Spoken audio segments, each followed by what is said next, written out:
ప్రభు అయిన యేసుక్రీస్తు వారి నామమున మీ అందరికీ వందనములు. ఈ దిన వర్తమానమునకు గాను యెషయా గ్రంథం 55వ అధ్యాయం. యెషయా గ్రంథం 55వ అధ్యాయం 1 నుండి 3 వచనాలు మార్చి చదువుకుందాం. 1 నుండి 3 వచనాలు మార్చి చదువుకుందాం. దప్పిగొనిన వారలారా నీళ్ల యొద్దకు రండి, రోకళ్ళు లేని వారలారా మీరు వచ్చి కొని భోజనము చేయుడి. రండి, రోకలు లేకపోయినను ఏమీయు నీయకయే ద్రాక్షారసమును పాలను కొనుడి. ఆహారము కాని దాని కొరకు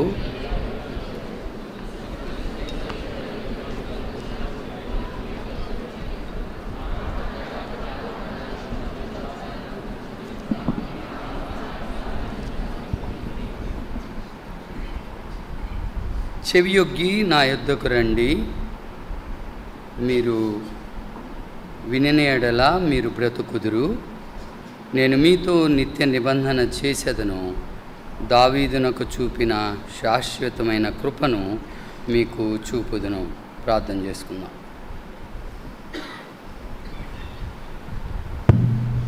ప్రేమ కలిగిన పరలోకమందున్న మా తండ్రి, దయగలిగిన మా ప్రభువా, మరొకసారి మా ప్రభువును రక్షకుడినైన యేసుక్రీస్తు వారి అత్యున్నతముగా హెచ్చించబడిన నామమున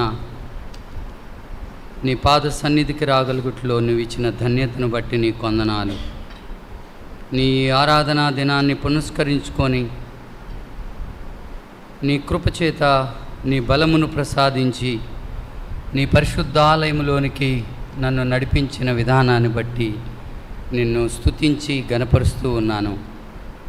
ఆ దినమున జనులు ఇలాగందురు అని చెప్పబడినట్లుగా నీ ప్రజలైన ఇశ్రాయేలీయులను ఐగుప్తులో నుండి సమకూర్చి అంధకారములో నుండి పాలు తేనెలు ప్రవహించే దేశంలోనికి మీరు నడిపించే దేవుడుగా ఉన్నందుకై మిమ్మల్ని స్తుతిస్తూ ఉన్నాను. ఒకప్పుడు నా జీవితం కూడా అంధకారంలో ఉన్న స్థితిలో, పాపాన్ని బట్టి నేను నాశనం వైపు వెళుతున్న స్థితిలో మీరు నన్ను జ్ఞాపకం చేసుకొని నన్ను కరుణించి నా పాపాన్ని బట్టి నీ ఉగ్రతకు పాత్రుడనైన నన్ను, నా మీద కోపాన్ని నీ ప్రియకుమారుని మీద నా కొరకై ప్రభా నువ్వు చూపించి నీ కనికరాన్ని బట్టి నీ వాత్సల్యతను బట్టి నన్ను రక్షించుకున్న విధానాన్ని బట్టి నీ కొందనాలు.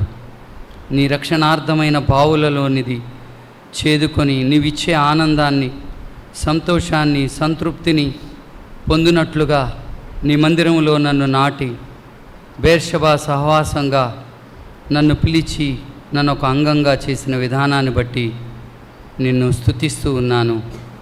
యాత్రా జీవితంలో కొనసాగే ప్రక్రియలో గాలివానలకు కొట్టుకొని పోతున్న స్థితిలో నన్ను జ్ఞాపకం చేసుకొని నీవు నన్ను ఆదరించి బలపరుస్తున్న విధానాన్ని బట్టి నిన్ను స్తుతించి గణపరుస్తూ ఉన్నాను. మరొకసారి నీ బల చుట్టూ మేము చేరి ఉంటూ ఉండగా చదవబడిన లేఖన భాగముల మీద మీ ఆశీర్వాదం ఉంచి మా అందరితో మీరు మాట్లాడుతూ రావాల్సిందిగా నీ సన్నిధిలో బ్రతిమాలుకుంటూ ఉన్నాను. అట్లు యోగ్యమైన విధానంలో నీ బల్లలో చేయి వేసే కృపను ప్రసాదిస్తూ రమ్మని బ్రతిమాలుకుంటూ ఉన్నాను. ఇందు నిమిత్తమై నిలబడుతున్న నీ దాసుడనైన నేను బలహీనుడను. దయతో నన్ను మీరు జ్ఞాపకం చేసుకొని నీ సిలువ చాటును నన్ను మరుగుపరిచి నీ రక్త ప్రోక్షణకి నన్ను నేను తెచ్చుకుంటూ ఉండగా కృప చూపించి, కనికరం చూపించి నీ మహిమార్థమై మా అందరి క్షేమం నిమిత్తమై నన్ను ఒక సాధనంగా వాడుకుంటూ రమ్మని సమస్త మహిమ, ఘనత, ప్రభావములు నీకే ఆరోపించుకుంటూ యేసుక్రీస్తు వారి అతి పరిశుద్ధ నామమున స్తుతించి ప్రార్థించి వేడుకొనుచున్నాను తండ్రి. ఆమేన్.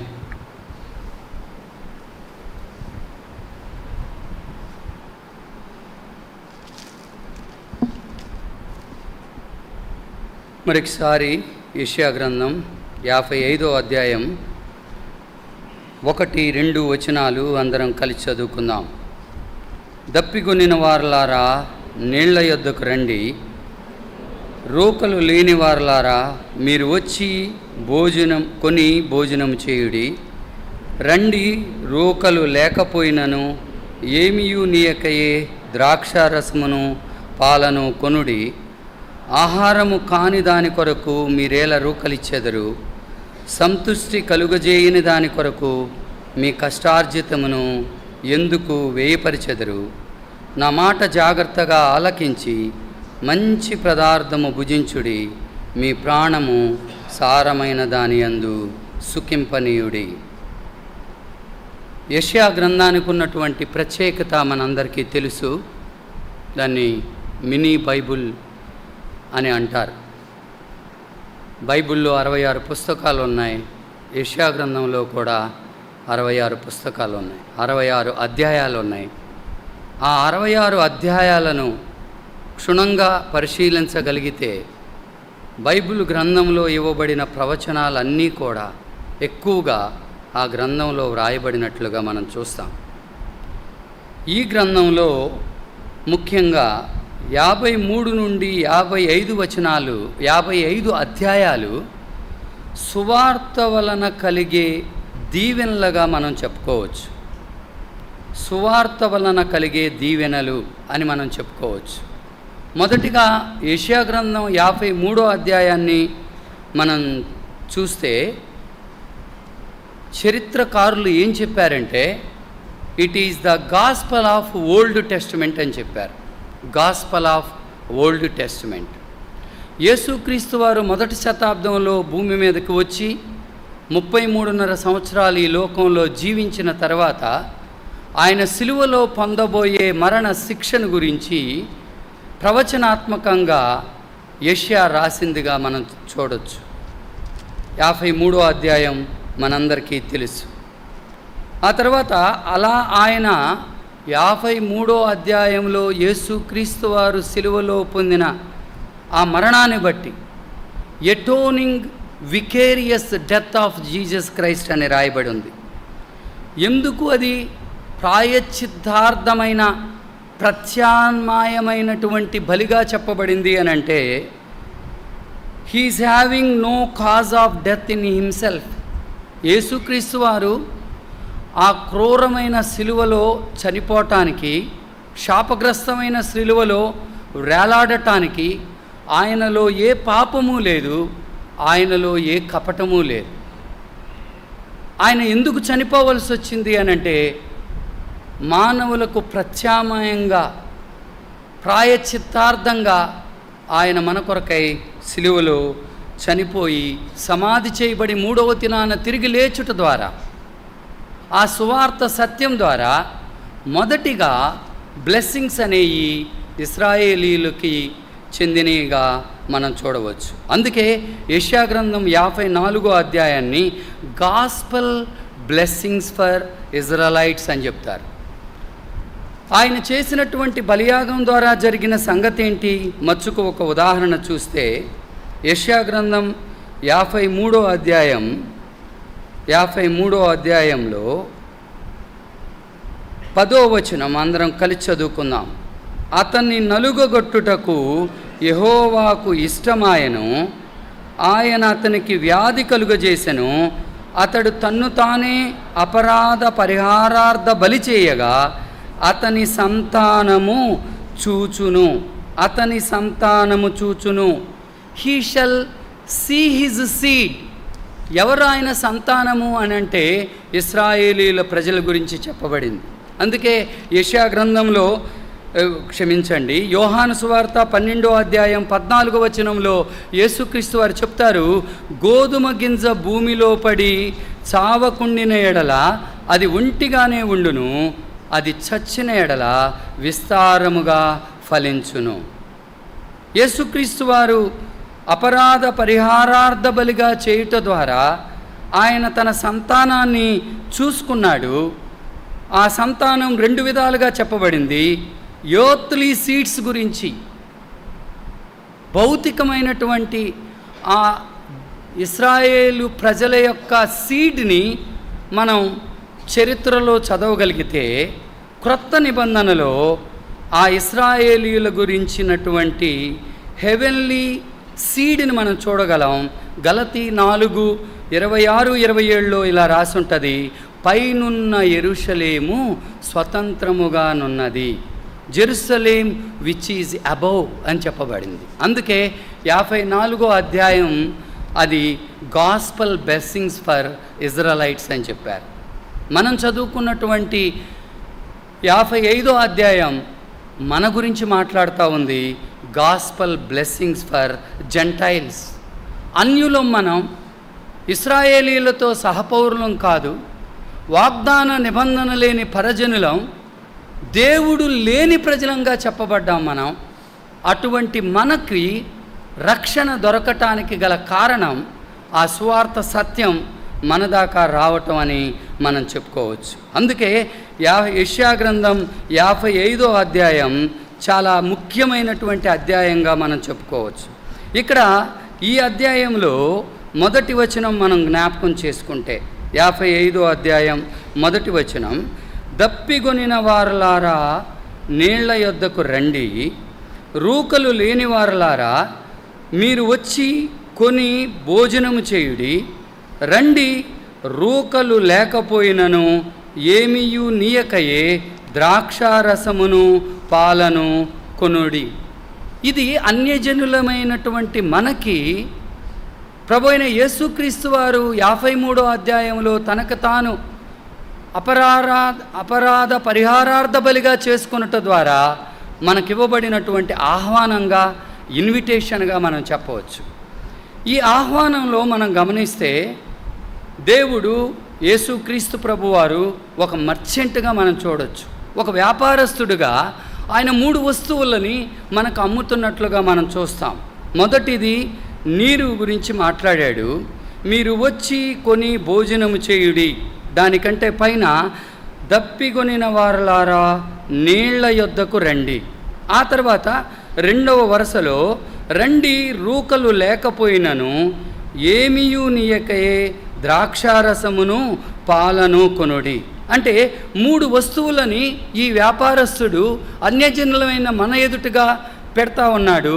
ఒకటి నీరు, 2వది ద్రాక్షారసం, 3వది పాలు అని మనకి ఇక్కడ తెలియజేస్తూ ఉంది. నీరు అనేది స్పిరిచువల్ రిఫ్రెష్మెంట్ గురించి మాట్లాడుతూ ఉంది. ఆత్మీయంగా రివైవ్ అవటం, ఆత్మీయంగా చచ్చిన స్థితిలో ఉన్నటువంటి మనలని తిరిగి బతికించే దాని కొరకై వాడబడినటువంటి, ప్రత్యామ్నాయంగా వాడబడినటువంటి మాట నీరు అనేటువంటి మాట. ద్రాక్షారసం గురించి మనందరికీ తెలుసు. 104వ కీర్తన 15వ వచనంలో రాస్తాడు, నరుల హృదయమును సంతోషపెట్టు ద్రాక్షారసము, ముఖమునకు మెరుగునిచ్చు తైలము, నీ హృదయముని బలపరిచే ఆహారము అని అక్కడ రాస్తాడు. అంటే ఈ ద్రాక్షారసం అనేది wine talks about the Joy of salvation. యేసుక్రీస్తు వారు మనకి ఇచ్చే రక్షణను గురించి మాట్లాడుతూ ఉంది. ద్రాక్షారసం ఇంకొక సంగతి గురించి కూడా మాట్లాడుతూ ఉంది, అబండెంట్ లైఫ్, ఆయన ఇచ్చే సమృద్ధి అయిన జీవాన్ని గురించి మాట్లాడుతూ ఉంది. పాలు మనందరికీ తెలుసు, 1 పేతురు 2వ అధ్యాయం 2వ వచనంలో వాక్యం అనే పాల చేత మనం పోషించబడాలి. అది స్పిరిచువల్ నరిష్మెంట్ గురించి మాట్లాడుతూ ఉంది. ఆత్మీయంగా మనం వాక్యం ద్వారా పోషించబడాల్సినటువంటి అవసరాన్ని గురించి ఆ పాలు తెలియజేస్తూ ఉన్నాయి. మొదటిగా మనం ఆలోచిస్తే ఇక్కడ ఆయన ఇచ్చినటువంటి ఆహ్వానంలో వ్యక్తులకి ఉండాల్సింది ఏంటి అనంటే, దప్పిగొనిన వారలారా, ఎవరైతే దాహంతో ఉన్నారో వారికి ఈ ఆహారం ఈ యొక్క ఆహ్వానం ఇవ్వబడింది. దప్పిగొనిన వారలారా నా యొద్దకు రండి అనేటువంటి ఆహ్వానం ఏం తెలియజేస్తూ ఉంది అనంటే, మొదటిగా ఆయన దగ్గరికి రావాలనుకునే వాళ్ళకి దప్పిక అనేది అవసరం. మానవుల్లో పాపాన్ని బట్టి దాహం ఉంది, కానీ ఆ దాహాన్ని తీర్చుకునే ప్రయత్నంలో మానవుడు కాని దాని కొరకు తనకున్నదంతా వ్యయం చేస్తూ ఉన్నాడు, తనకున్నదంతా ఖర్చు పెడతా ఉన్నాడు. కాని దాని కొరకు తను వెంపర్లాడుతూ ఉన్నాడని చెప్పుకోవచ్చు. ఈ దాహం చాలా సంగతుల గురించి మాట్లాడుతూ ఉంది. మొదటిగా ఆ దాహం ధనదాహం గురించి మాట్లాడుతూ ఉంది, పేరు ప్రతిష్టల కొరకైన దాహం గురించి మాట్లాడుతూ ఉంది, అధికారం కొరకైనటువంటి దాహం, ప్రేమ కొరకైనటువంటి దాహం, శరీర ఇచ్ఛలను నెరవేర్చుకున్నట్టుకైనటువంటి దాహం మానవుల్లో మనం చూస్తాం. ఇది పాపం ద్వారా వచ్చినటువంటి ప్రతిఫలం. ఈ దాహం ఆత్మీయ దాహం అనేటువంటి విషయాన్ని తెలుసుకోలేకపోతున్నాడు మానవుడు. మానవుల్లో కనపడకుండా పాపం చేసినప్పటికీ తనలో ఒక దాహం ఉంది, ఆత్మీయ దాహం అని చెప్పుకోవచ్చు. అదేంటంటే డిజైర్ టు వర్షిప్ గాడ్. మానవుని యొక్క పర్సనాలిటీలో, వ్యక్తిత్వంలో 3 సంగతులు ఉన్నాయని మనందరికీ తెలుసు: ఆత్మ, శరీరం, ప్రాణం. ఆత్మలో డిజైర్ టు వర్షిప్ గాడ్ అనేది ఉంది. ఆత్మ చనిపోయింది కదా, చనిపోయినప్పటికీ మానవులు దేవుణ్ణి పూజించటానికి వారు మొక్కని చెట్టు లేదు, పుట్టలేదు, తిరగని ప్రదేశం అంటూ లేదు, ఎన్ని కొండలైనా ఎక్కటానికి సిద్ధపడతా ఉన్నారు. Desire to worship God. ఈ ఆత్మీయ దాహం తీర్చగలిగేటువంటి దేవుడు ఎవరు అనేటువంటి ఆలోచనని పోగొట్టుకున్నాడు మానవుడు. పాపాన్ని బట్టి ఇది జరుగుతూ వచ్చింది. ఇది ఎలా జరిగింది అనంటే, మొదటగా మనం ఒక మాట ఆలోచిస్తే, మానవునిలో ఉన్నటువంటి ఈ దప్పిక లోకం తీర్చలేదు అనే సత్యాన్ని మానవుడు గుర్తించలేకపోతా ఉన్నాడు. లోకంలో దేని కొరకు తాపత్రయపడుతున్నాడు? లోకం మానవుని యొక్క దాహం తీర్చటానికి ఏం ఆఫర్ చేస్తూ ఉంది అంటే, లోకములో ఉన్నదంతయు శరీరాశ, నేత్రాశ, జీవపు డమ్మము, ఇవి దుష్టుడి నుండి వచ్చినాయే కదా అని మనం యోహానుకు రాసిన పత్రికలో మనం చదువుతాం. ఇది మనకి జ్ఞాపకం చేసే మాట ఏంటంటే, మానవుడిలోకి ఈ యొక్క శరీరాశ, నేత్రాశ, జీవపు డమ్మం మానవులోనికి ప్రవేశించింది. ఇది మానవులోనికి ప్రవేశించడానికి గల కారణం ఏంటి అని మనం ఆలోచిస్తే, ఆది దంపతులు చేసినటువంటి పాపం, ఆజ్ఞమీరి మహోన్నతుని తీర్మానం ధిక్కరించి తినవద్దన్నటువంటి పండుని తినటం ద్వారా జరిగినటువంటి నష్టం ఏంటి అని మనం గనక ఆలోచిస్తే, ఆత్మ చనిపోయింది. మానవుల్లో దేవుడు పెట్టినటువంటి ఆత్మ చచ్చిన స్థితిలోనికి వెళ్ళిపోయింది. అదే మనం FC 2:2లో చదువుతాం, అపరాధముల చేత, పాపముల చేత చచ్చిన స్థితిలోనికి మనం వెళ్ళిపోయాం. వాస్తవానికి ఆ మంచి చెడ్డల తెలివినిచ్చు వృక్ష ఫలములను తినుదినమున నిశ్చయముగా నీవు చచ్చెదవు అని ఆదాముతో చెప్పిన తర్వాత, ఆదాము బతికినటువంటి సంవత్సరాలు మనందరికీ తెలుసు. సుమారుగా 930 ఏళ్ళు ఆదాము బతికాడు.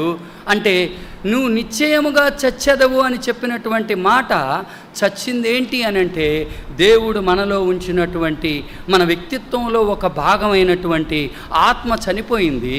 తద్వారా మానవుడు నిజమైన దేవుణ్ణి తెలుసుకోలేని అంధకారంలోనికి వెళ్ళిపోయాడు. ఇది మొదటిగా నీరు స్పిరిచువల్ రిఫ్రెష్మెంట్ గురించి, స్పిరిచువల్ రివైవల్ గురించి, చనిపోయిన ఆత్మ తిరిగి బతకటం గురించి మాట్లాడుతూ ఉంది. రెండవది నీరు, దాన్ని మరొక మాటలో చెప్పుకోవాలంటే, ఇక్కడ నీరు దేని గురించి మాట్లాడుతూ ఉంది అనంటే, అది నిత్య జీవం గురించి మాట్లాడుతూ ఉంది. Always water is not a singular, it is plural. ఎందుకని? జీవజలములు అనేటువంటి మాట మనం చదువుతాం. చూడండి, ప్రకటన గ్రంథం 22వ అధ్యాయం 17వ వచనం. ఎందుకు నీరు ప్లూరల్ అని చెప్పబడింది అనంటే, ప్రకటన గ్రంథం 22వ అధ్యాయం 17వ వచనం. 17వ వచనం అందరం కలిసి చదువుకుందాం. ఆత్మయు పెండ్లి కుమార్తెయు రమ్ము అని చెప్పుచున్నాడు, వినువాడును రమ్ము అని చెప్పవలెను.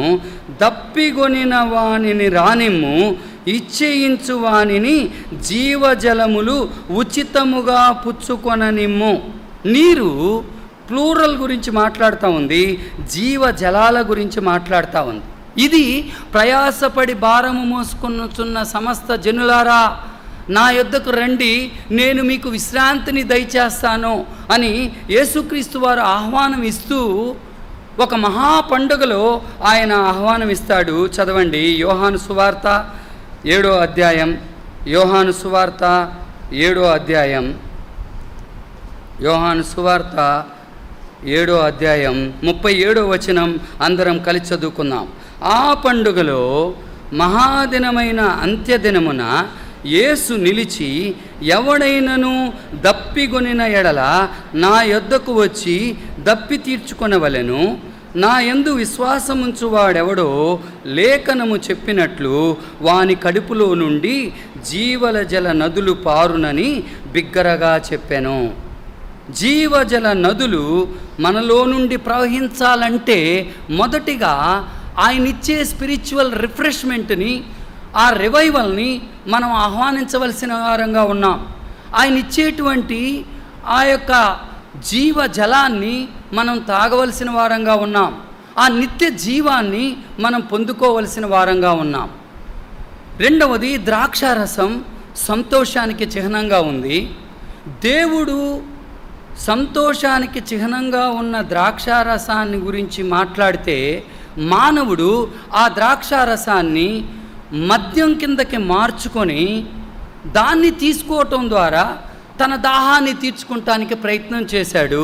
తద్వారా వెక్కిరింతల పాలైనట్లుగా మనం చూడవచ్చు. చూడండి, సామెతల గ్రంథం 23వ అధ్యాయం 29వ వచనం. సామెతల గ్రంథం 23వ అధ్యాయం 29వ వచనం నుండి మనం కొన్ని వచనాలు చదువుదాం.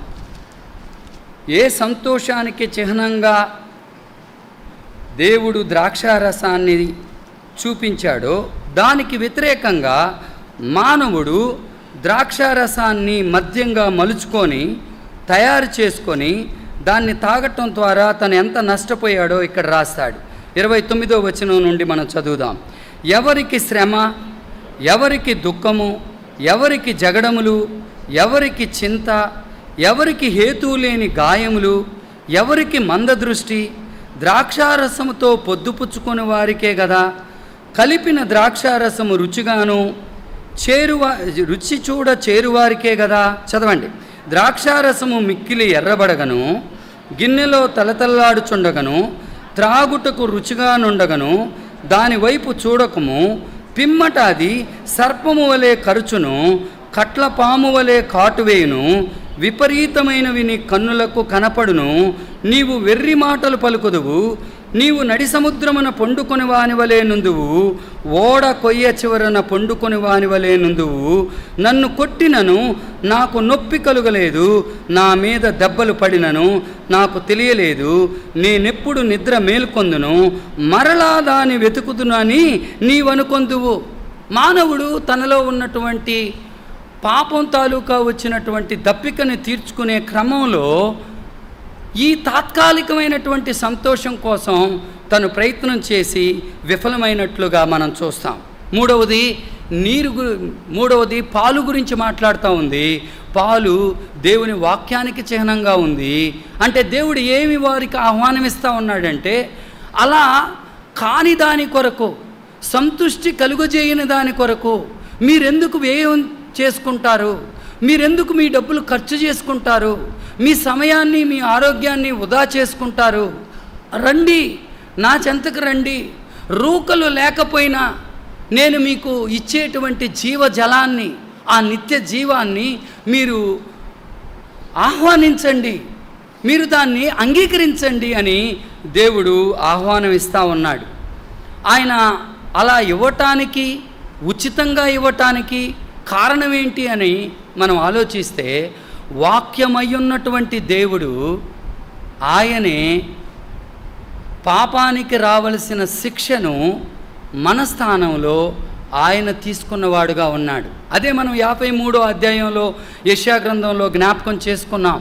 ఎటోనింగ్ vicarious death of Jesus Christ. ఇది మరీ స్పష్టంగా పేతురు రాశాడు. చదువుదాం. పేతురుకు రాసిన మొదటి పత్రిక 2వ అధ్యాయం పేతురుకు రాసిన మొదటి పత్రిక 2వ అధ్యాయం, పేతురుకు రాసిన మొదటి పత్రిక 2వ అధ్యాయం 21, 22, 23, 24 వచనాలు అందరం కలిసి చదువుకుందాం. చదవండి. క్రీస్తు కూడా మీ కొరకు బాధపడి మీరు తన అడుగుజాడుల యందు నడుచుకున్నట్లు మీకు మాదిరి ఉంచిపోయెను. ఆయన పాపము చేయలేదు, ఆయన నోటన ఏ కపటము కనపడలేదు, ఆయన దూషించబడియు బదులు దూషించలేదు, ఆయన శ్రమ పెట్టబడియు బెదిరింపక న్యాయముగా తీర్పు తీర్చు దేవునికి తన్ను తాను అప్పగించుకొనెను. ఇక్కడి నుంచి అందరం కలిసి చదువుకుందాం. మనము పాపముల విషయమై చనిపోయి నీతి విషయమై జీవించున్నట్లు ఆయన తానే తన శరీరమందు మన పాపములను మ్రాను మీద మ్రోసుకొనెను. ఆయన పొందిన గాయముల చేత మీరు స్వస్థత నొందితిరి. మనము మన పాపముల విషయమై చనిపోయి, పాపాన్ని బట్టి మనలో దాహం వచ్చింది. ఈ లోకం ఇచ్చేటువంటి దాహం వెంబడ మనం వెళ్ళాం. ఆ దాహాన్ని తీర్చలేకపోయింది లోకం. ఇప్పుడు దాని కొరకు వ్యయం చేసుకున్నాం, ఖర్చు పెట్టుకున్నాం. దానివలన నష్టమే కొంత తెచ్చుకున్నాం తప్ప ఏమాత్రం జీవితానికి సంతోషం కానీ నెమ్మదిని కానీ పొందలేకపోయాం. ఈ స్థితిలో యేసుక్రీస్తు వారు నువ్వు ఏమీ కూడా ఖర్చు చేయకుండానే నువ్వు వీటిని కొనుక్కోవచ్చు అని చెప్పే క్రమంలో ఆయన చేసినటువంటి గొప్ప త్యాగం ఏంటో ఇక్కడ మనం చూస్తాం. పాపముల విషయమై మనం చనిపోయి నీతి విషయమై జీవించున్నట్లు ఆయన తానే తన శరీరమందు, ఇదే ఆయన ప్రత్యామ్నాయంగా మనకు బదులుగా మన కొరకై ఆయన పొందినటువంటి ఆ శిలువ శిక్షను జ్ఞాపకం చేస్తూ ఉంది. తానే, తనంతట తానే, ఎవరు ఆయన్ని బలవంతం చేయలేదు. వాలంటరీగా స్వచ్ఛందంగా ఆయన ఆ యెరూషలేము వైపు అభిముఖుడై వెళ్ళి ఆ ప్రధాన యాజకుల చేత, శాస్త్రుల చేత తనను తాను సిలువకు అప్పగించుకున్నట్లుగా మనందరికీ తెలుసు. ఇది పాత నిబంధన గ్రంథంలో బలి కాదు. ఒక గొల్లెని బలిచ్చినప్పుడు పాపం పోగొట్టుకుంటానికి, రక్తం చిందించటానికి ఒక గొర్రె పిల్లని తాళ్లతో కట్టివేసి ప్రాణ భయంతో అది ఏడుస్తూ ఉంటే, అరుస్తూ ఉంటే, కేకలు పెడతా ఉంటే బలవంతంగా తీసుకెళ్ళి ఇచ్చినటువంటి బలిగా కాదు, స్వచ్ఛందంగా తనకు తానే, తనంతట తానే ఆ శిలువ మరణం వైపుకు వెళ్ళి తనకు తానే తన శరీరమందు, ఏ శరీరమందు? ఈ మాటను మనం అర్థం చేసుకుంటానికి రోమీయులకు రాసిన పత్రిక 8వ అధ్యాయం, రోమీయులకు రాసిన పత్రిక 8వ అధ్యాయం 3, 4 వచనాలు అందరం కలిసి చదువుకుందాం. శరీరమును అనుసరింపక ఆత్మననుసరించియే నడుచుకొను మనయందు ధర్మశాస్త్ర సంబంధమైన నీతి విధి నెరవేర్చబడవలనని పాప పరిహారము నిమిత్తము దేవుడు తన సొంత కుమారుని పాప శరీరాకారముతో పంపి ఆయన శరీరమందు పాపమునకు శిక్ష విధించెను. పాప శరీరాకారంతో ఆయన పంపబడ్డాడు. ఆ పాప శరీరాకారంలో ఆయన పంపబడి ఆ శరీరమందు మనకు బదులుగా ఆయన పొందినటువంటి గాయముల చేత మనకు కలిగినటువంటి స్వస్థత గురించి మాట్లాడుతూ ఉంది. అది 53 యెషయా గ్రంథం అందరం కలిసి చదువుకుందాం. యెషయా గ్రంథం 53వ అధ్యాయం. అలా ఆయన సిలువలో బలియాగం చేయటానికి ఆయన పొందినటువంటి వేదన యెషయా గ్రంథం 53వ అధ్యాయంలో 3వ వచనం నుండి 5వ వచనం నుండి చదివితే మంచిది. 5వ వచనం నుండి చదువుదాం. మన అతిక్రమ క్రియలను బట్టి అతడు గాయపరచబడెను, మన దోషములను బట్టి నలుగుగొట్టబడెను, మన సమాధానార్థమైన శిక్ష అతని మీద పడెను, అతని పొందిన దెబ్బల చేత మనకు స్వస్థత కలుగుచున్నది. మనందరము చదవండి. మనందరము గొర్రెల వలె త్రోవ తప్పిపోతిమి, మనలో ప్రతివాడును తనకిష్టమైన త్రోవకు తొలగెను, యెహోవా మన అందరి దోషమును అతని మీద మోపెను, అతడు దౌర్జన్యము నొందెను, బాధింపబడినను అతను నోరు తెరవలేదు.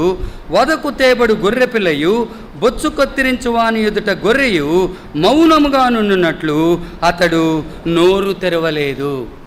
ఈ మాటలు మనం జ్ఞాపకం చేసుకున్నప్పుడు మనకు బదులుగా ఆయన సిలువలో తన శరీరమందు విధించుకున్నటువంటి శిక్షను బట్టి, ఆయన కార్చిన పరిశుద్ధ రక్తాన్ని బట్టి, ఆ రక్తాన్ని ఆశ్రయించుట ద్వారా మనకొచ్చేటువంటి రక్షణ గురించి మనం మాట్లాడుతూ ఉంది. రక్షణ 2 సంగతుల గురించి ఇక్కడ తెలియజేస్తూ ఉంది. మొదటిగా అది ఉచితంగా ఇవ్వబడినటువంటి రక్షణ. రెండవది, అది ఆ రక్షణని నువ్వు పొందుకోవాలి అనంటే ఆయన నీకు సమీపంగా ఉండగానే ఆయన్ని వేడుకోవాలి. రండి మన మూలపాఠంలోనికి వద్దాం. యెషయా గ్రంథం 55వ అధ్యాయంలో రాస్తాడు. యెషయా గ్రంథం 55వ అధ్యాయంలో చూడండి 6వ వచనం అందరం కలిసి చదువుకుందాం. 6వ వచనం, యెహోవా మీకు దొరుకు కాలమందు ఆయనను వెతకుడి, ఆయన సమీపములో ఉండగా ఆయన్ను వేడుకొనుడి. చదవండి. భక్తిహీనులు తమ మార్గములు విడువవలెను, దుష్టులు తమ తలంపులు మానవలెను. వారు యెహోవా వైపు తిరిగిన ఎడల ఆయన వారి యందు జాలిపడును, వారు మన దేవుని వైపు తిరిగిన ఎడల ఆయన బహుగా క్షమించును. ఈ మాటను మనం జ్ఞాపకం చేసుకున్నప్పుడు మనకు అర్థం కావాల్సిన రెండవ మాట ఏంటంటే, రక్షణ ఆయన ఉచితంగా ఇస్తున్నాడు. ఆ నిత్య జీవాన్ని ప్రసాదించటం కోసం పాపాన్ని బట్టి నిత్య నరకానికి పాత్రుడు అయిన నన్ను రక్షించే క్రమంలో ఆయన మనకు బదులుగా ఆయన చనిపోయి నిత్య జీవాన్ని ఉచితంగా మనకు అందిస్తూ ఆహ్వానం ఇస్తూ ఉన్నాడు. కానీ ఆ ఆహ్వానం ఎప్పటి వరకు అనంటే, ఆయన దొరుకు కాలమున ఆయనను వెతకకపోతే, ఆయన సమీపముగా ఉండగా ఆయన గనక నువ్వు వేడుకోకపోతే, నీ భక్తిహీనతను విడిచిపోయి నీ దుష్టత్వాన్ని విడిచిపోయేటి ఆయన వైపు నువ్వు తిరిగినట్లయితే ఆయన బహుగా క్షమిస్తాడు. ఒకవేళ నువ్వు ఆలస్యం చేస్తే ఆయన మరలా నీకు దొరకకపోవచ్చు. నూతన నిబంధనలో ఎన్నో సందర్భాల్లో, కొత్త నిబంధనలో చెప్తాడు, నేను మీతో కూడా ఉన్నాను, ఇప్పుడు కొంతకాలం తర్వాత మీతో కూడా నేను ఉండను, మీరు నన్ను చూడలేరు, మీరు నన్ను కలుసుకుంటానికి ప్రయత్నం చేసినా నేను మీకు దొరకను అని చెప్తాడు. ఆయన సమీపంగా ఉండంగానే నువ్వు ఆయన్ని వేడుకోగలిగితే, ఆయన రక్తాన్ని నువ్వు ఆశ్రయించగలిగితే, ఆ రక్తంలో నీకు దొరికే పాప క్షమాపణని నువ్వు పొందుకోగలిగితే నువ్వు నిశ్చయంగా రక్షించబడతావు. ఆయన ఇచ్చేటువంటి ఆ నిత్య జీవానికి పాత్రుడు అవుతావు. ఆయన ఇచ్చే సంతోషం, నిత్య సమాధానం, సంపూర్ణ సంతోషంలోనికి నిన్ను నడిపించాలనే ఆయన ఆశని నువ్వు తీర్చినవాడు అవుతావు. అంతేకాదు, ఆ వాక్యం ద్వారా నువ్వు పోషించబడట ద్వారా నువ్వు ఆయన ఆశించినట్లుగా ఆయన సారూప్యతలోనికి మలచబడతావు. ఇది నీకు ఆయన ఇచ్చేటువంటి ఆహ్వానంగా మనం చెప్పుకోవచ్చు. రెండవది, ఈ దప్పిగొనిన వారలారా నీళ్ల యొద్దకు రండి అని చెప్పేటువంటి ఈ సందర్భం వాస్తవానికి ఇశ్రాయేలీయులు చెరలోనికి కొనిపోబడిన స్థితిలో సమకూర్చే ప్రయత్నంలో దేవుడిచ్చినటువంటి ఆహ్వానంగా మనం చెప్పుకోవచ్చు. ఇశ్రాయేలీయులు చెరలోకి వెళ్ళిపోయారు, వారిని వారు శత్రువులకి అమ్ముకున్నారు. యెషయా గ్రంథం 41వ అధ్యాయం 17వ వచనం. యెషయా గ్రంథం 41వ అధ్యాయం 17వ వచనంలో అలా చెరలోనికి వెళ్ళిన వారి గురించి ఆయన ఇచ్చేటువంటి ఆహ్వానం మనం ఇక్కడ కూడా చూడొచ్చు. 17వ వచనం అందరం కలిసి చదువుకుందాం. యెషయా గ్రంథం 41వ అధ్యాయం 17వ వచనం. దీన దరిద్రులు నీళ్లు వెతుకుచున్నారు, నీళ్లు దొరకక వారి నాలుక దప్పిచేత ఎండిపోవచ్చున్నది. యెహోవాను నేను వారికి ఉత్తరమిచ్చేదను, ఇశ్రాయేలు దేవుడనైన నేను వారిని విడనాడను. వీరు ఇలా నీళ్ల కోసం వెతికి నీళ్లు దొరకక దప్పిచేత ఎండిపోవలసిన పరిస్థితి ఎందుకు వచ్చింది అని మనం ఆలోచిస్తే, వారిని వారే శత్రువులకి దేవుని ప్రజలైన ఇశ్రాయేలీయులు అమ్ముకున్నారు. చూడండి, యెషయా గ్రంథం 52వ అధ్యాయం 3వ వచనంలో చెప్తాడు. యెషయా గ్రంథం 52వ అధ్యాయం 3వ వచనం మనందరం కలిసి చదువుకుందాం. యెషయా గ్రంథం 52వ అధ్యాయం 3వ వచనం. యెహోవా ఈలాగు సెలవిచ్చుచున్నాడు, మీరు ఊరకయే అమ్మబడితిరి కదా, రూకలియ్యకయే మీరు విమోచించబడెదరు. మీరు ఊరకయే అమ్మబడితిరి కదా, రూకలియ్యకయే మీరు విమోచించబడెదరు. ఇక్కడ కూడా మిమ్మల్ని మీరు అమ్ముకున్నారు. ఇది నా వల్ల కలిగింది కాదు. అయినా మీరు తిరిగి నా వైపు చూడగలిగితే మీకు ఉచితంగా నేను మిమ్మల్ని విమోచించటానికి నేను ఇష్టపడుతున్నాను. మరొక సందర్భంలో చెప్తాడు, యెషయా గ్రంథం 50వ అధ్యాయం 1-2 వచనాలు అందరం కలిసి చదువుకుందాం. 1వ వచనం చదివితే చాలనుకుంటాను, చదవండి. యెహోవా ఈలాగు సెలవిచ్చుచున్నాడు, నేను మీ తల్లిని విడనాడిన పరిత్యాగ పత్రిక ఎక్కడున్నది? నా అప్పుల వారిలో ఎవరికి మిమ్మల్ని అమ్మివేసితిని? మీ దోషములను బట్టి మీరు అమ్మబడితిరి, మీ అతిక్రమములను బట్టి మీ తల్లి పరిత్యాగము చేయబడెను.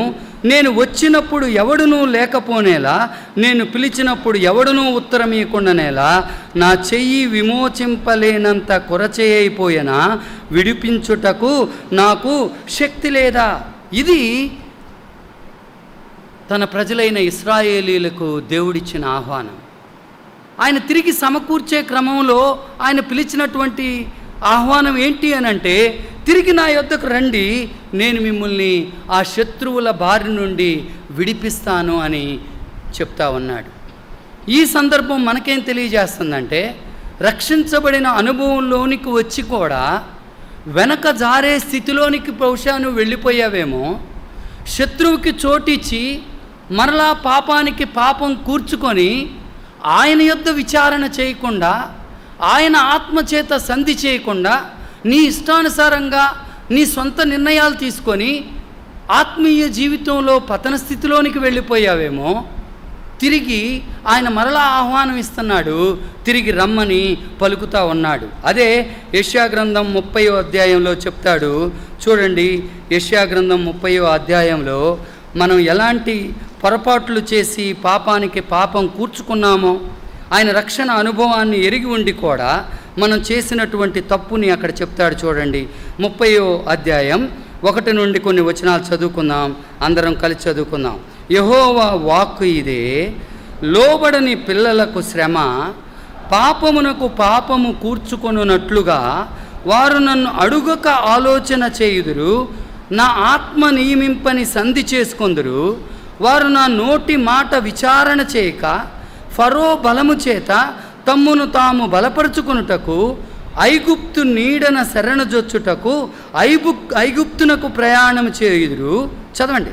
ఫరో వలన కలుగు బలము మీకు అవమానకరమగును, ఐగుప్తు నీడన శరణు జొచ్చుట వలన సిగ్గు కలుగును.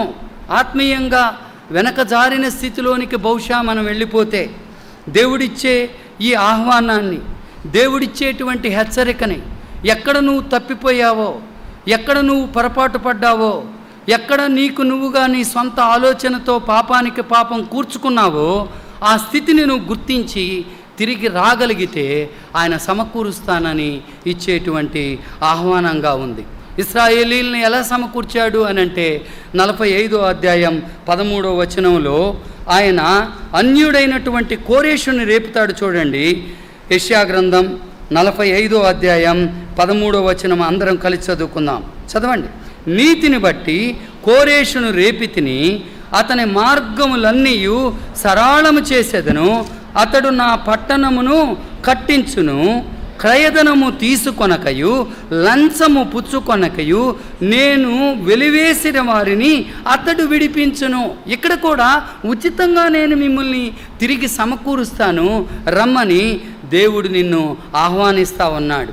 బహుశా నీవు దేవుడు నాతో కూడా ఉన్నాడు, దేవుడు నాతో కూడా నడుస్తున్నాడు అని ఆలోచిస్తూ కూడా ఒకవేళ పొరపాటున గనక నువ్వు మోసం చేసుకోగలిగితే, నువ్వు జ్ఞాపకం చేసుకోవలసిన విషయం ఒకటి నేను జ్ఞాపకం చేస్తాను.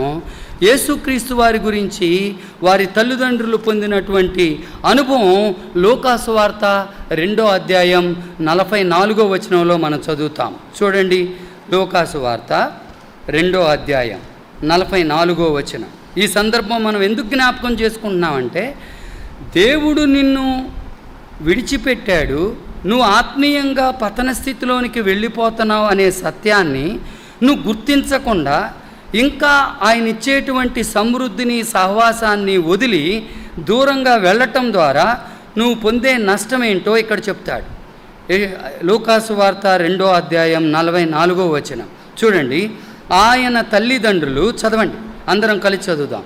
ఆయన తల్లిదండ్రులు ఆ సంగతి ఎరుగక ఆయన సమూహములో ఉన్నాడని తలంచి ఒక దిన ప్రయాణము సాగిపోయి తన బంధువులలోనూ నెలవైన వారిలోనూ ఆయనను వెతుకుచుండిరి. చదవండి.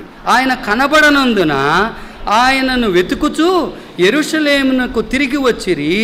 3 దినములైన తరువాత ఆయన దేవాలయములో బోధకుల మధ్య కూర్చుండి వారి మాటలను ఆలకించుచు వారిని ప్రశ్నలు అడుగుచూ ఉండగా చూచిరి. ఇక్కడ తలంపేంటి ఈ సందర్భం జ్ఞాపకం చేసుకోవటంలో అంటే, వెనక జారిపోయిన స్థితిలో ఉండి కూడా ఆత్మీయంగా పతన స్థితిలోనికి వెళ్ళిపోయి కూడా ఆత్మీయంగా పతనమయ్యాను అనే సత్యాన్ని గుర్తించకుండా, ప్రభువు కృపగలవాడులే, నాతో ఖచ్చితంగా ఉంటాడు, నాతోనే ఉంటాడు ఎల్లప్పుడూ, నాకు వాగ్దానం ఇచ్చాడు, అంతం వరకు నేను నిన్ను విడిచిపెట్టను అన్నాడు, యుగాంతం వరకు నీతో వస్తాడని వాగ్దానం కూడా ఇచ్చాడు అని నిన్ను మోసం చేసుకున్నావేమో. ఇక్కడ తల్లిదండ్రులు ఏమనుకున్నారని రాసిందో తెలుసా? అక్కడ చదివిన భాగంలో ఆయన తల్లిదండ్రులు ఆ సంగతి ఎరుకక, ఏ సంగతి ఎరుకక, ఏ సంగతి ఎరుగక ఆయన సమూహములో ఉన్నాడని తలంచి, ఏ సంగతి ఎరుగక అంటే ఆయన వారితో లేడు అనే సంగతిని ఎరుగక ఆయన వారితోనే ఉన్నాడు అని అనుకున్నారు. ఒక దిన ప్రయాణం చేసుకుంటూ వెళ్ళిపోయారు. తిరిగి మరలా యేసుక్రీస్తు వారితో వాళ్ళు తిరిగి సమకూర్చబడే ప్రయత్నంలో, తిరిగి యేసుక్రీస్తు వారిని దొరికించుకునే ప్రయత్నంలో 3 దినముల ప్రయాణం చేయవలసి ఉంది. ఇది ఈరోజు తీసుకోవాల్సినటువంటి హెచ్చరిక. ఒకవేళ నువ్వు తిరిగి సమకూర్చబడకపోతే, ఆయన దొరుకు కాలమున ఆయన ఆశ్రయించి ఆయన క్షమాభిక్షను వేడుకొని తిరిగి నువ్వు సమకూర్చబడకపోతే, తిరిగి ఒకవేళ ఆయనతో సహవాసాన్ని, సంబంధాన్ని, ఆయనతో ఉన్నట్టు ఆయన నీతో ఉన్న సన్నిధిని నువ్వు పోగొట్టుకుంటే తిరిగి పొందటానికి చాలా కష్టమవుతుంది సుమా. ఎంతకాలం అవుతుంది ఆయన సన్నిధిలో గడపక?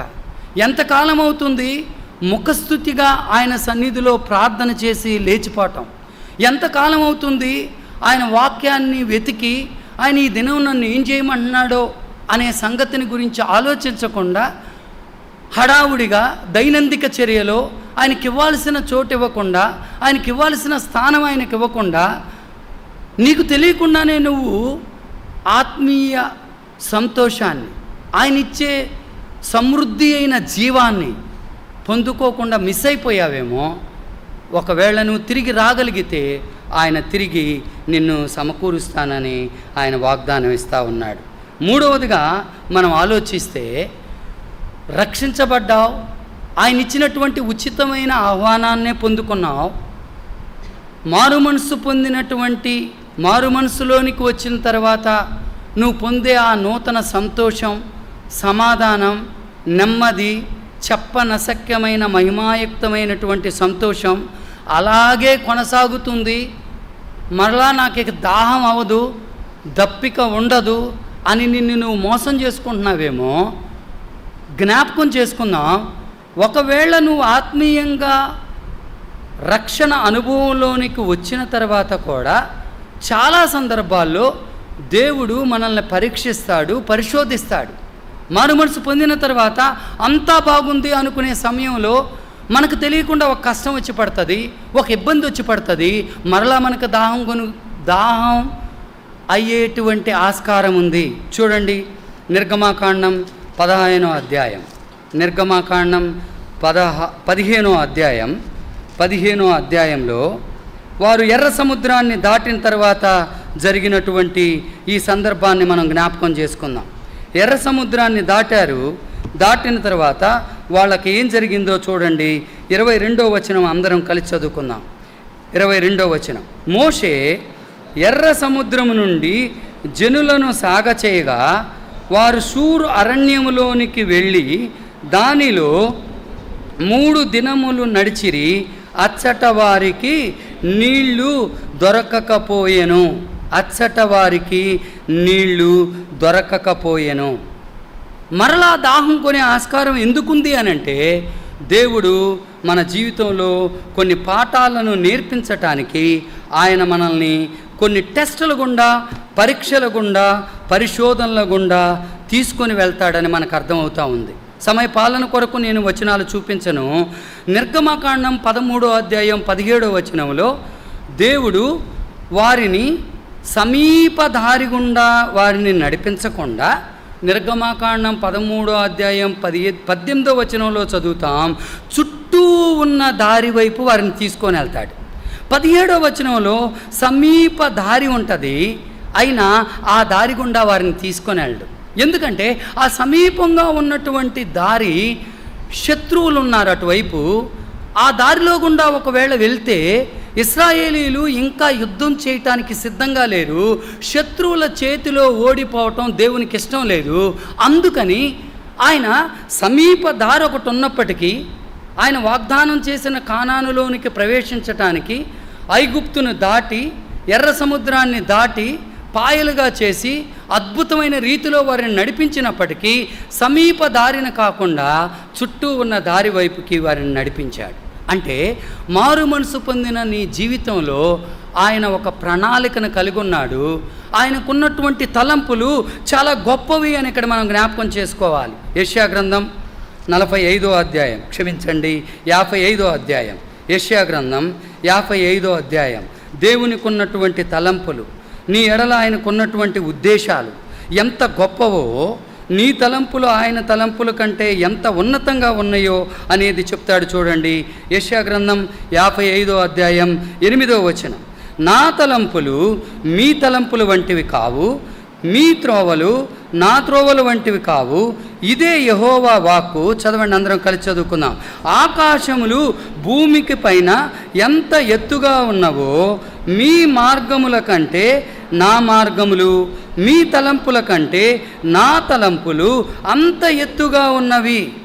అందుకే ఆయన ప్రణాళిక ప్రకారంగా మనం నడవాలి అనంటే ఆయన ఏ ఉద్దేశంతో నడిపిస్తున్నాడో నీకు అర్థమైనా అర్థం కాకపోయినా, నీకున్నటువంటి లిమిటెడ్ నాలెడ్జ్కి నీకు అందకపోయినా విశ్వాసంతో నువ్వు ముందుకు సాగాల్సిందే.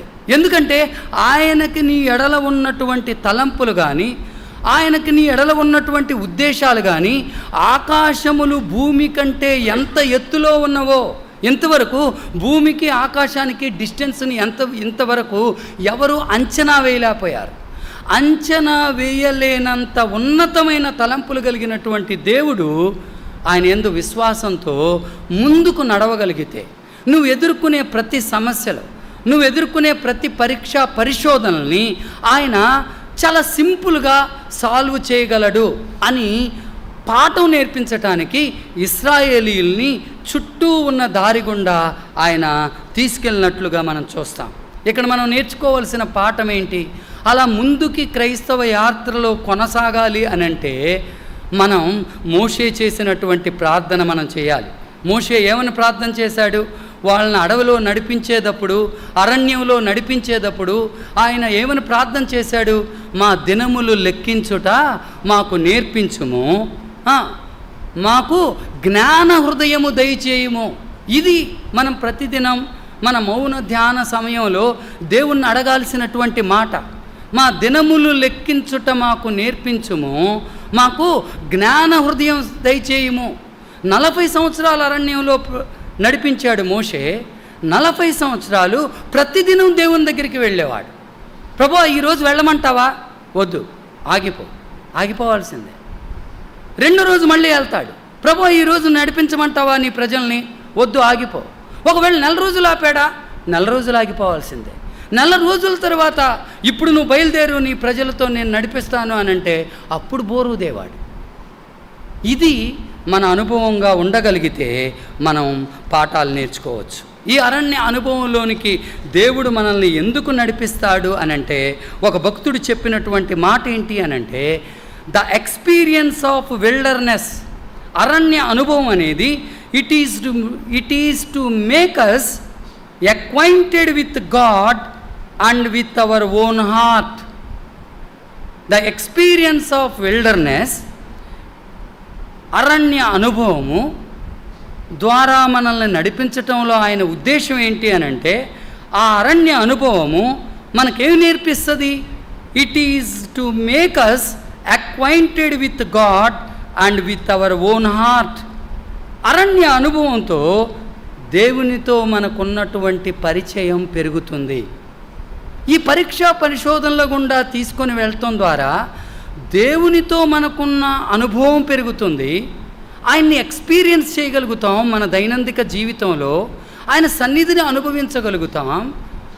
దేవుని మందిరంలో ఆయన సన్నిధి ఉంటుంది, సమృద్ధి ఉంటుంది. ఈ విషయంలో ఏమాత్రం అనుమానం లేదు. మనందరం దేవుని సన్నిధిలోనే ఉన్నాం, దేవుని సమృద్ధిలోనే ఉన్నాం. ఆయన సమృద్ధి చెంతకు ఆయన కృపచేతనే నడిపించాడు. కానీ ఆయన సన్నిధిని అనుభవించేటువంటి స్థితిలోనే కూర్చున్నావా? ఆయన సన్నిధిలో ఉన్న సంపూర్ణ సంతోషాలని, ఆయన కుడి చేతిలో ఉన్నటువంటి నిత్య సుఖాలని అనుభవించేటువంటి స్థితిలోనే ఉన్నామా? నిజంగా అది ఎక్స్పీరియన్స్ చేస్తున్నామా? ఇలాంటి అనుభవాల గుండా తీసుకొని వెళ్ళి ఆయనతో మనకున్నటువంటి పరిచయాన్ని పెరగటం మాత్రమే కాకుండా మనకి మన సంగతుల గురించి మనకు బాగా తెలుస్తుంది. దేవుని వాక్యం చెంతకు వచ్చినప్పుడు మన హృదయం ఎంత ఘోరమైందో, మన హృదయం మనల్ని ఎంతగా మోసం చేస్తూ ఉందో మనకు అర్థమవుతూ ఉంటుంది. ఒకవైపు దేవునితో పరిచయం పెరుగుతున్న కొందని, ఆయనకు సమీపంగా మనం వెళ్తున్న కొందని నాలో ఎన్ని డాగులు ఉన్నాయో, ఎన్ని మచ్చలు ఉన్నాయో, నేనెంత బుద్ధిహీనున్నో, నేనెంత బలహీనున్నో, నేనెంత బలహీనంగా నా జీవితాన్ని కొనసాగిస్తున్నానో, బుద్ధిహీనతతో నేను ఎన్నిసార్లు పాఠాలు నేర్చుకోమని దేవుడు చెప్తున్నప్పటికీ నేర్చుకోకుండా వెళ్తున్నానో అనేటువంటి సంగతి మనకు అర్థమవుతుంది. లోక మాలిన్యం ఎక్కడ మనకు అంటుతుందో, మన భావోద్రేకాల్లో ఎక్కడ మనం తప్పిపోతున్నామో అనే సత్యం అర్థమవుతుంది. తద్వారా మనల్ని మనం సరిచేసుకుంటానికి ఆయనతో అనుబంధం మనకి ఉపయోగపడతా ఉంది.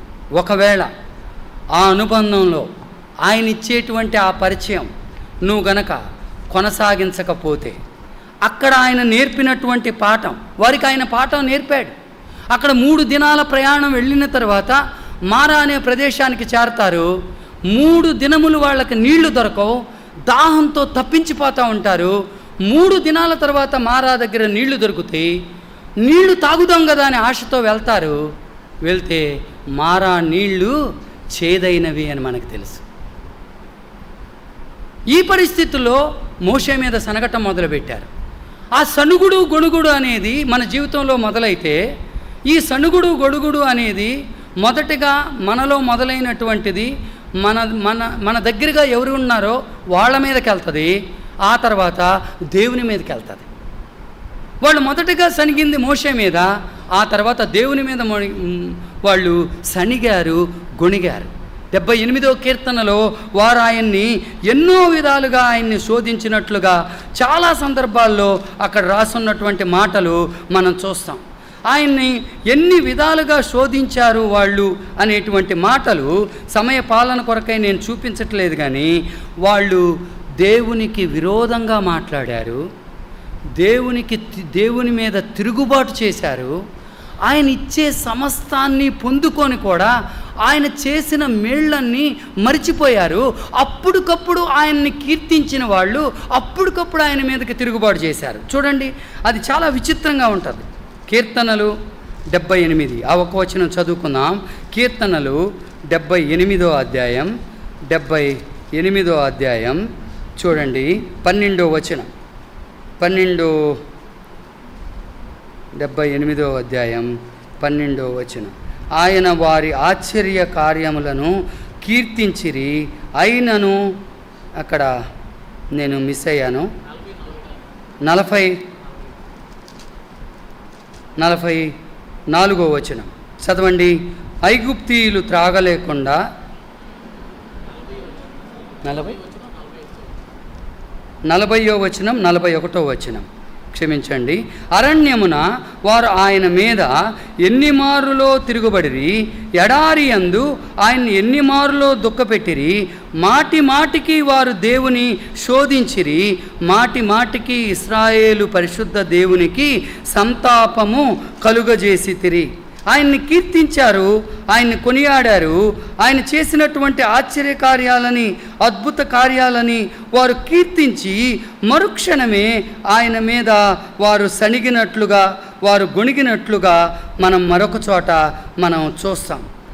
అలా వారు చేయటం ద్వారా ఎంతో నష్టానికి గురైనట్లుగా మనం చూడొచ్చు. ఇక్కడ మనం నేర్చుకోవాల్సినటువంటి పాఠం ఏంటి ఆఖరిగా అని మనం ఆలోచిస్తే, అక్కడ మారా దగ్గర వారికి నీళ్లు దొరకలేదు, నీళ్లు చేదుగా ఉన్నాయి.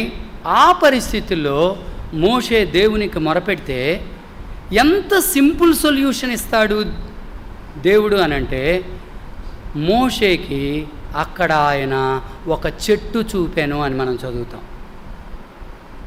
ఒక చెట్టు చూపాను. చెప్పండి మీరు, అరణ్యంలో ఎన్ని చెట్లు ఉంటాయి? కొన్ని వందల చెట్లు ఉంటాయి.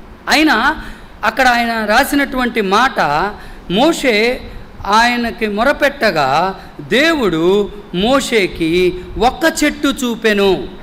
నిర్గమాకాండం 15వ అధ్యాయం 25వ వచనంలో అతడు యెహోవాకు మొరపెట్టెను, అంతటా యెహోవా అతనికి ఒక చెట్టు చూపెను. అది నీళ్లలో వేసిన తర్వాత నీళ్లు మధురములాయను. ఇక్కడ నేర్చుకోవాల్సిన పాఠం ఏంటి అనంటే, నువ్వు ఏ రకమైన సమస్యలు ఎదుర్కొన్నా దేవుని ప్రణాళికలో గుండా నువ్వు వెళ్తూ ఉంటే, విశ్వాసంతో ముందుకి కొనసాగుతూ ఉంటే, విశ్వాసంతో ముందుకు కొనసాగటం అంటే ఒక భక్తుడు చెప్తాడు, కళ్ళకి గంతలు కట్టుకొని నువ్వు నడవటం ఎప్పుడైనా ఎక్స్పీరియన్స్ చేసావా? అలా కళ్ళకి గంతలు కట్టుకొని నిజంగా నువ్వు నడు, అప్పుడు దేవుని యందు విశ్వాసం ఉంచటం అంటే ఏంటో నీకు తెలుస్తుంది అంటాడు. ఈ కళ్ళకు గంతలు కట్టుకొని నడవటం అనే అనుభవం దేని గురించి మాట్లాడుతుంది అని అంటే ఎంత గుడ్డిగా దేవుణ్ణి వెంబడించాలి అని కాదు, కానీ ఆ దేవుడు ఎంత నమ్మదగిన దేవుడో, మన దేవుడు ఎంత ఫెయిత్ఫుల్ గాడో, మన దేవుడు ఎంత ప్రేమ కలిగినటువంటి దేవుడో, మనం తప్పిపోయిన ప్రతిసారి మనల్ని క్షమించి మనకి క్షమాభిక్షను దయచేయగలిగినటువంటి దేవుడో, ఎంత కనికరం కలిగినటువంటి దేవుడో. యెహోవానైన నేను కనికరము కలిగిన వాడిన కనుక నీ చేయి విడివను. ఆయన ఎంత కనికరము కలిగిన దేవుడో, నమ్మదగిన దేవుడో అనేటువంటి ఆయన గుణగణాల మీద మనం దృష్టి పెట్టుకొని ముందుకు కొనసాగగలిగితే ఆయన ప్లాన్లోనే కొనసాగుతాం. తప్పనిసరిగా సమస్యలు ఎదురుపడతాయి, కానీ ఆ సమస్యలకు ఆయన చూపించే పరిష్కారం చాలా సింపుల్గా ఉంటుంది. ఒక్క చెట్టుని చూపాడు, దానిలో వేయంగానే నీళ్లు మధురమైనవి. ఆఖరిగా చెప్పదలుచుకున్న మాట ఏంటంటే, ఇక్కడ వాళ్ళు అనుభవం నేర్చుకోలేదు కాబట్టి 17వ అధ్యాయంలో మరలా వారికి దప్పికైంది. దప్పికైనప్పుడు బండని కొట్టవలసి వచ్చింది. మార్నింగ్ మనం విన్నాం ఆరాధనలో, ఆ బండ చీల్చబడిన బండగా ఉంది. అక్కడి నుంచి సమృద్ధి అయిన సముద్రమంత సమృద్ధిగా ఆయన వారికి ఆ నీళ్లని వారికి ఇచ్చాడు. 38 సంవత్సరాలు వారు ఆ నీటిని వాళ్ళు తాగారు. హోరేబు కొండ మీద మొదలైనటువంటి ఆ సముద్రమంత సమృద్ధి అయిన ఆ నదీ పాయలు వారు ఎటువైపు వెళ్తూ ఉంటే అటువైపు ప్రవహిస్తూనే ఉన్నాయి, నీళ్లు దొరికినాయి. ఇక్కడ మనం నేర్చుకోవాల్సిన పాఠం ఏంటి అనంటే, ఒకవేళ మారా అనుభవం దగ్గర దేవుడు నీకు పాఠం నేర్పితే నీ సణుగులు గొణుగులు మానేసి ఆ దేవుని యొక్క విశ్వాస్యత మీద, ఆయన నిన్ను ప్రేమించే శాశ్వతమైన ప్రేమ మీద నీ దృష్టి పెట్టి ఆయన ప్రణాళిక చొప్పున నువ్వు నడవకపోయినట్లయితే మరలా ఆయన పాఠం నేర్పిస్తానే ఉంటాడు. యుగెన్ పీటర్సన్ అనేటువంటి ఆయన ఒక బుక్ రాశాడు. ఆయన బైబిల్ని కూడా ట్రాన్స్లేట్ చేశాడు. ఆ బైబిల్కి మెసేజ్ బైబిల్ అని పేరు పెట్టాడు. ఆయన రాసినటువంటి బుక్ మీద ఏమని రాసి ఉంటుందో తెలుసా? Long obedience in the same direction. Long obedience in the same direction. ఈ మాటను ఒక్కదాన్ని చూసుకొని మనం ముగిద్దాం. ఇది యోసేపు జీవితంలో మనం చూడవచ్చు. Long obedience in the same direction. అది ఏంటి అనంటే, యోసేపుని మొదటగా అన్నదమ్ములు ద్వేషించారు, ఆయన ద్వేషించలేదని రాసి ఉంటుంది. రెండోసారి ఆయన్ని గుంటలో వేశారు, అయినా వారిని ద్వేషించలేదు. మూడోసారి అన్నదమ్ములు అలా చేసిన తర్వాత వాళ్ళ నాన్న, అరే ఆహారం ఇచ్చిరా పోరా నీ అన్నదమ్ములకి అంటే, వాళ్ళు ఈసారి పట్టుకొని తన మీద పగ తీర్చుకొని తను చంపేస్తారేమోననే భయం లేకుండా వెతుక్కుంటూ వెళ్తాడు. వాళ్ళ నాన్నగారు చెప్పినటువంటి దోవలు అక్కడ ప్రదేశంలో దొరకకపోతే దొరికేంత వరకు వెతుకుతాడు. తర్వాత గుంటలో వేస్తారు, తర్వాత ఐగుప్తులకి అమ్మి వేస్తారు. ఆ తర్వాత ఫరో సింహాసనంలో, ఫరో ప్యాలెస్ దగ్గరికి తీసుకొని వెళ్తారు. అక్కడ పొతీఫరు భార్య చేత శోధించబడతాడు. తప్పు చేయకపోయినప్పటికీ జైలుకు పెడతాడు. జైలు అధికారి యొక్క మన్ననలు పొందుతాడు. జైల్లో ఉన్న ఖైదీలందరినీ యోసేపుకు అప్పచెప్పి నువ్వే చూసుకో అన్నంత నమ్మకాన్ని సంపాదించుకుంటాడు. అక్కడ ప్రిజనర్ స్టేజ్లో నుంచి, ఒక ఖైదీగా ఉన్నటువంటి స్థితిలో నుంచి ప్రైమ్ మినిస్టర్ స్టేజ్లోనికి వస్తాడు. From prisoner to prime minister. ఇది ఎలా సాధ్యమైంది అని అడిగితే, long obedience in the same direction. దేవుడు నేర్పే పాఠాలని నేర్చుకోకుండా ఒకవేళ నువ్వు కొనసాగుతూ ఉంటే నీ జీవితంలో మరలా నువ్వు పాఠం నేర్చుకునేంత వరకు నీకు ఆయన నేర్పిస్తానే ఉంటాడు. ఒక మాట రాసి ఉంటుంది యోహాను సువార్తలో, అదేంటంటే ఆయన కృప వెంబడి కృప. ఈ దినాన కృప ఈ దినానికే, రేపటి కృప కోసం ఈ దినం దొరికిందిగా, నిన్న అడిగానుగా దేవుని కృపను అంటానికి వీల్లేదు. కృప వెంబడి కృపను ఆయన దగ్గర నుంచి మనం పొందుకుంటున్నాం. దాన్ని ఇంగ్లీష్లో ఏమని రాసి ఉంటుందో తెలుసా? బ్లెస్సింగ్ ఆఫ్టర్ బ్లెస్సింగ్ అని రాసి ఉంటుంది. One blessing after another blessing. ఒక దీవెన తర్వాత ఇంకొక దీవెన. దీవెన ఎక్కడి నుంచి వస్తుంది? నువ్వు విధేయత చూపటం ద్వారా వస్తుంది. ఎటువంటి విధేయత దేవుడు కోరుకుంటున్నాడు? Long obedience in the same direction. ఒకవేళ అలా విధేయత చూపించి దేవుడు నేర్పిన పాఠం అక్కడికక్కడికి నేర్చుకోగలిగితే జరిగేటువంటి లాభం ఏంటి అని అంటే, దేవుడిచ్చిన ఆశీర్వాదాలను పొందుకుంటాం, ఆయన ఇచ్చే సర్వ సమృద్ధిలోనికి నడిపించబడతాం, ఆయన ఇచ్చే మందిర సమృద్ధిలో మనం ఆయన సన్నిధిని, ఆయన నిత్య సుఖాలని మనం అనుభవించగలుగుతాం. తద్వారా మన జీవితాల్లో నెమ్మది, సంతోషం, సమాధానం పొందుకోగలుగుతాం. ఆ విధానంలో మన జీవితాలని ఎంతవరకు దేవునికి విధేయత చూపిస్తున్నాం, ఎంతవరకు దేవుని నేర్పేటువంటి పాఠాలని మనం నేర్చుకుంటున్నాం, ఎక్కడెక్కడ మన జీవితంలో తిరుగుబాటు చేశాం, తద్వారా ఎంత నష్టాన్ని మనం కొని తెచ్చుకున్నాం, ఆ తిరుగుబాటును బట్టి మనం ఎంతమందిని నష్టానికి గురి చేశాం, దేవుణ్ణి ఎంత బాధ పెట్టాం అనే సత్యాలను మనం గుర్తించి మనం సరిచేసుకొని యోగ్యమైన విధానంలో బల్లలో చేయవేద్దాం.